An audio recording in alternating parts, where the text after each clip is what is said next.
Today's officers are incredibly brave, also teach us a couple of important lessons for cops.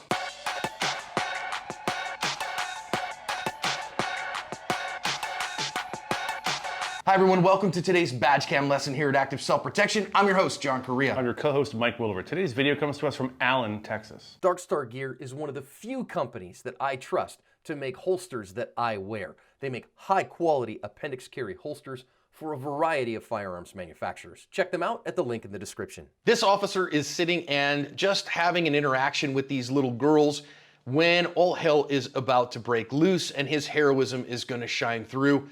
Let's listen in on the badge cam. Say always the seatbelt. Wow. 145. I think we got shots fired at the outlet mall. Shots fired at the outlet. I got people running. Precinct 137. Get going! Get going! Get moving! 420 on the ground. In and out. They're moving further away from me. Go! Go! Go! Keep moving!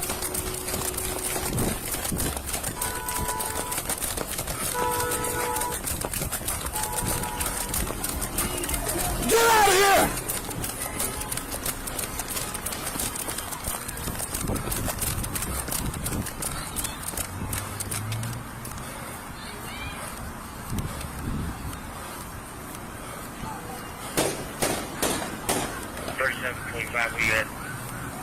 I'm bipolar, rifle on, moving, trying to get to them. They're still shooting.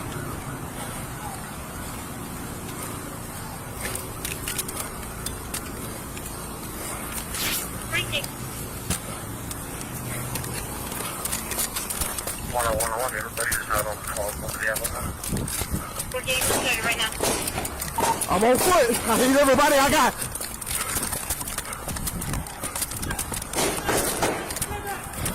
What? Yes!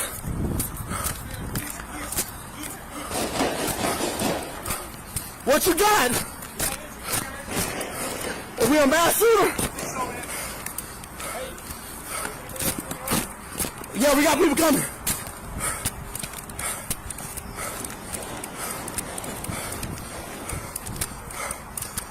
.145, I believe we got a mass shooter. I got a magazine on the ground. Drop it! Drop it!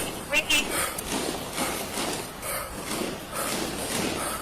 I'm passing injured. Ricky. I'm moving as fast as I can, trying to get over there.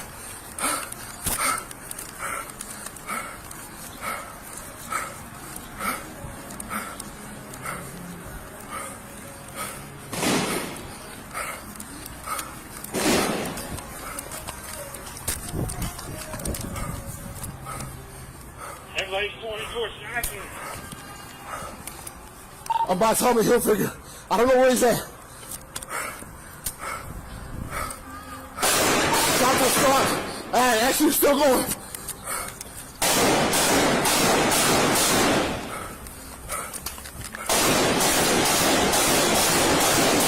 Ricky. What was this traffic? Dispatch.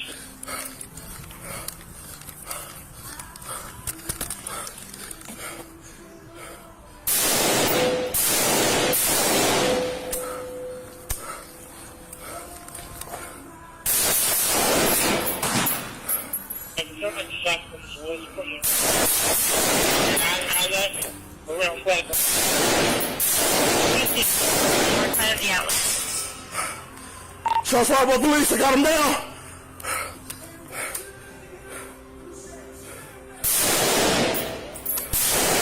Drop the gun!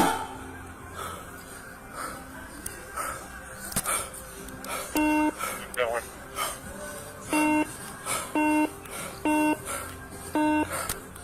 Hey, get off the air! I'm over here by Lids. I got him down. Get away from here! Get away from here! Get away!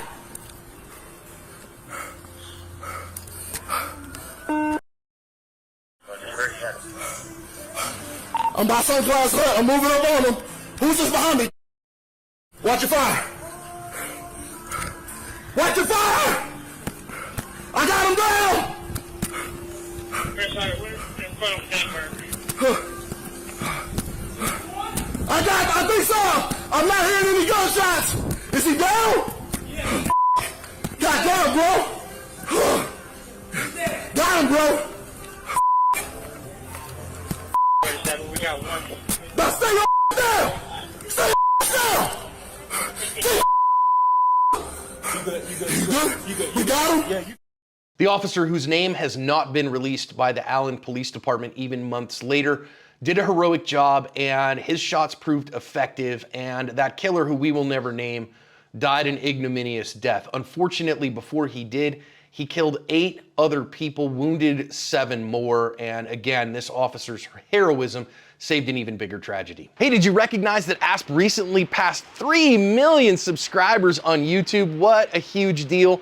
We are super grateful for all of you that are along for the ride. And so we are doing a 3 million subscriber giveaway. All you have to do is hit the link in the description and enter. There is a ton of great prizes. Many of our sponsors have put together prize packs, and we are at the end of August going to draw names out of a random number generator and give away all these prize packs. The grand prize is a complete surveillance system from Backstreet Surveillance. Now, I'm gonna tell you, you have to be in the United States in order to win that one. So that's why we need your address and all that stuff. I'm not gonna send you any emails. I'm not gonna put you on any lists. I'm not gonna, add you to any marketing or anything like that. But I'm gonna ship it to you, and in a lot of places, they will actually install it for free as part of their prize package. There might be a few places that they can't, so you just gotta deal with me on that. Anyway, tons of great prizes. Hit the link in the description and enter to win. We will draw that at the end of August. Congratulations. Thank you so much to all of you that helped us get to 3 million. Here's to 3 million more. Mike, I think clearly this officer is a hero. And first of all, what great community policing to just hang out and talk and just be, officer friendly and know when to flip the switch from officer friendly to grabbing your patrol carbine. One of the best parts of the job, John, is, for me, most of my career I was plainclothes, but we'd be geared up from time to time and out in the public. Being able to interact with a little kid, who isn't jaded by life, who isn't already, anti-Ellie or whatever, is always a pleasure. And to try to do the best impression that you can. Talk about flipping the switch.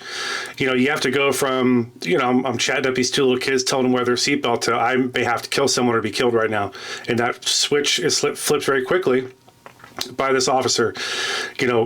First things first, thank God he had a patrol carbine and didn't have to go into this with a pistol against somebody armed with a rifle. Second of all, I think people are gonna, they're gonna complain about the slowness of his response and about his cardio or his fitness. I think this officer's probably in pretty good shape. I know you want to talk about adrenaline, but I want to talk about another thing, which is he's carrying probably 40 pounds of gear.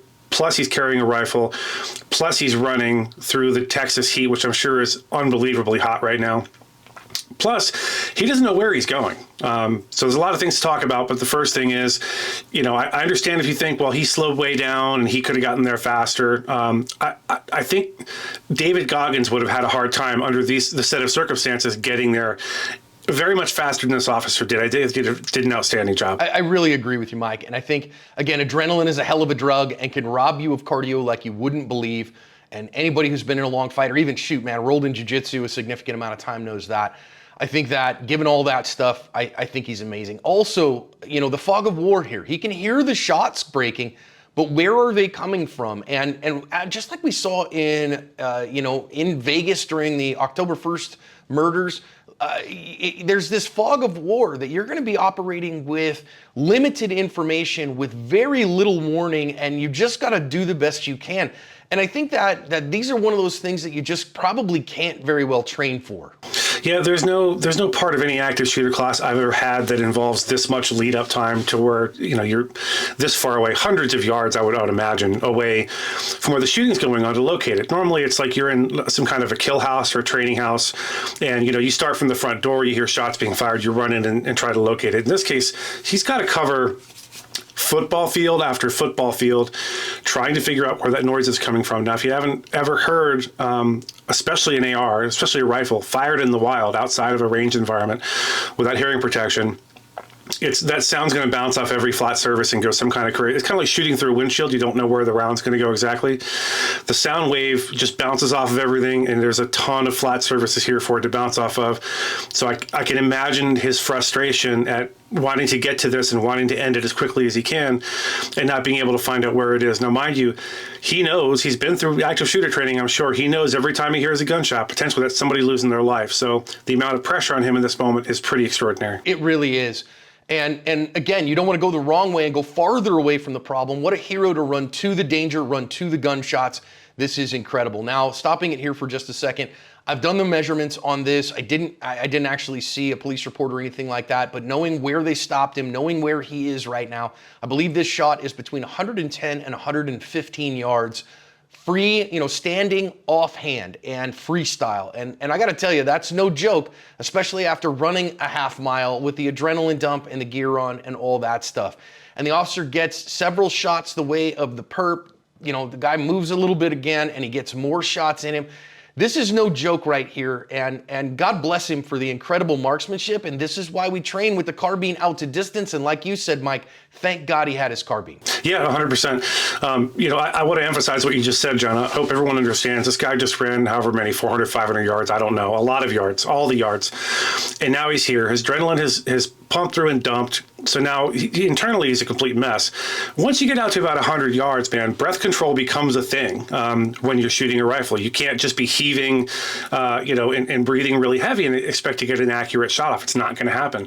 So the fact that he was able to stop, stand tall, control his breathing, control the shaking I'm sure he was going through in this moment, and deliver accurate fire is really exemplary. And I have to assume this officer, has really, really trained very hard and very deliberately on what he was going to do in a situation like this. Let's not forget, the ghost of Uvalde is all over Texas. So this officer knew that there was only one response to this, and it was not to wait around or put hand sanitizer on. It was to get in there and get some work done and take care of business. I think at some point, John, we're talking about how this officer had to go by potentially dead bodies, some of those bodies being children. Now, as officers watching this, deputies, agents, hear me when I say this, it's the hardest thing you're going to have to do. I had to do it. I had to walk past people that were bleeding very badly, that had been shot when I responded to essentially an active shooter. And walking by those people to get to where the problem is, although my problem had fled, I didn't know that at the time. Walking by those people is one of the hardest things you have to do, but you just have to do it and get to the problem and get that solved first, because if you stop now and try to lend medical aid, you could take one in the dome. The next thing you know, there's nobody there to help because you've been shot as well. So it's one of the sort of unfortunate side effects of one of these things is whatever it is, you got to go by it until you get to the shooter and neutralize them. Yeah, and then finally, I really want to talk about, I think that his communication afterwards, exemplary, absolutely exemplary, was communicating with the other people around him, communicating well with dispatch, and I just really think this is an example of how to handle this thing and how to step up and be a hero. I think that this officer absolutely is. Finally, I want to say, they haven't released the name of this officer, and my guess is, and I'm purely guessing here, that he's had a significant traumatic experience, and this has been very hard for him. An officer, if you ever watch this, or if anybody that you know is watching this, that is very normal, and it is okay. It's okay to have a really tough time, even in the face of being an absolute hero at what you did and what you saw that day. And so if we at Active Self-Protection can help in any way, we would love to talk to you and love to do that. And our hearts are going out to all of the families who lost loved ones in this. It's a terrible tragedy. Thank God that Allen police officer was there that day and did what he needed to do to protect his community and cover his ass.